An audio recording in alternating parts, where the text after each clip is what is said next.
Get your website to rank higher on Google. Did you know that frogs ate spiders? No, nor me, but this one devours them. Stay with me, I'll show you an amazing free tool that I've used for years to help me improve all the errors on my sites and to rank higher.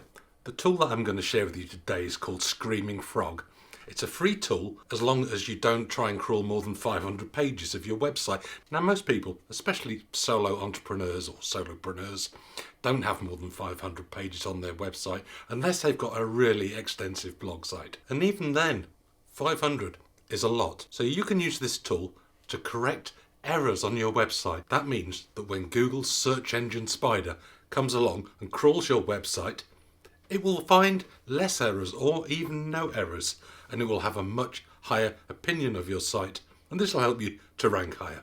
Do you want to see how to do this? Okay, let's get straight into it. Here, you go to screamingfrog.co.uk, and if you choose to download it for Windows or download it for Mac, and then just install the program, and once you install it, just run it. It comes up with a fairly clean interface, which you can use for pretty much scanning any website you like.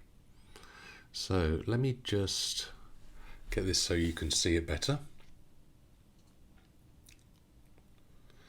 Okay, so I can put in any URL. So I'm going to put in my website now just to give you an example, because there's not that many pages. So I just put in www.screwtheday.com and click submit, or just press enter. And it goes away and it scans the whole website, and it really doesn't take long at all. You can see in the bar at the top right, it shows you how quickly it's going.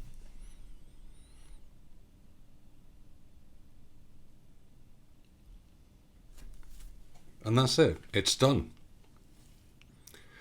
So this probably looks like a lot of gobbledygook, so let me try and explain. There's a lot of tabs here along the top.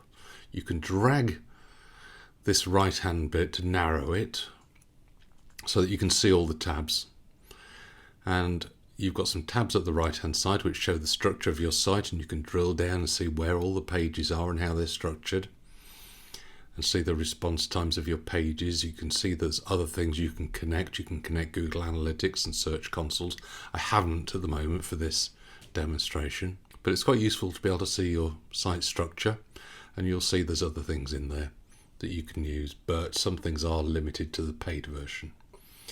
So in here we've got all these tabs. I'm not going to explain them all right at the moment because you don't need to use them all, but obviously feel free to go and have a look. So the most important thing you need is the response codes, which is the fourth tab in. It actually shows it on most of the tabs on the internal tab as well. But this code that's either 200 or 301 or similar things just will show you if you've got any errors, and the ones to look out for are 404, which is page not found. So if it says OK or moved permanently or found or blocked by robots.txt, that's absolutely fine, because blocked by robots.txt means that you've told the search engines not to index that page. So it might be a page that you don't want to be found in the search engines. So that's absolutely fine. So the titles and the meta descriptions, these show you what you've got written in your meta titles tags and meta description tags, how long they are, so you can move this across to see the whole one, and the meta description length in the next column you'll see shows you the number of characters, which you really want to limit to between 155 and 165. So here's one that's too long really, so the search engines won't pick up anything over about 165 at the most. So I need to shorten that one, so that gives me a clue there. I could look at my headings. My main headings are the H1 tags in here, and I can look at the subheadings, which are the H2 tags, and where I've got two subheadings or more, it'll list them out there. I can look at the word count for the content of each page to see how many words are on each individual page. So you'll see that this business coaching page, this blog page, some of the blog pages are reasonably long. that's a blog page that's actually got a video on it, so it's very short in word count. You can check your images, canonicals, which are where multiple pages are directed to one page so that the search engines don't get confused. You don't need to worry about that and all this stuff at this particular stage. Okay, so just concentrate on this lot initially, run it on your site, have a look at those status codes. You'll see there's some more tabs down the bottom if you really want to get into detail on your site. Over here we can see some of the depth of some of the pages. This bit shows how the search snippets, SERP snippets, which is the search engine results page snippets, show how your results will show in Google on various devices. So this is what it'll look like on desktop with your title tag and your meta description tag showing there, and how it will actually display.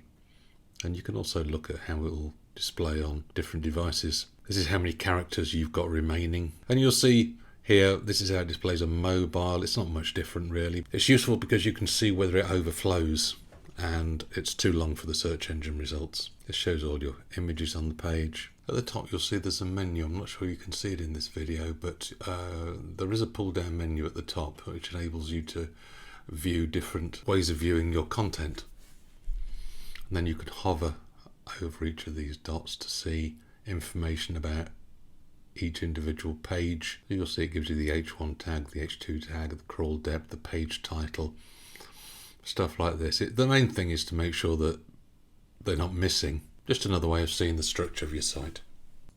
And you can also create XML sitemaps. And an XML sitemap is a sitemap created just for search engine spiders. So it's created for Google, and it helps Google to crawl your website. So it's really quite useful to have those. Use this free tool to create your XML sitemap. But your XML sitemap is really quite a useful thing to have, and that just goes in the root directory of your website. If you're not sure how to do that, ask your web developer or your web host.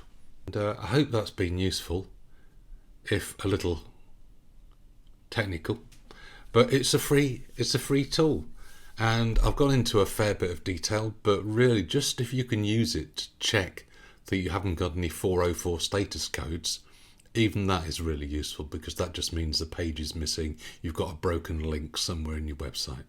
So I hope that helps.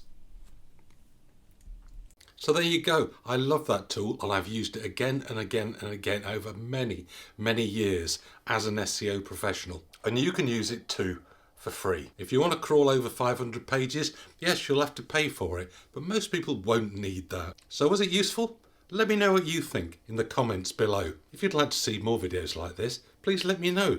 And please subscribe and ring the bell so you get notified of more videos like this every time they're released. So here's some more videos you might find useful. Thanks for watching, and I'll see you in the next one.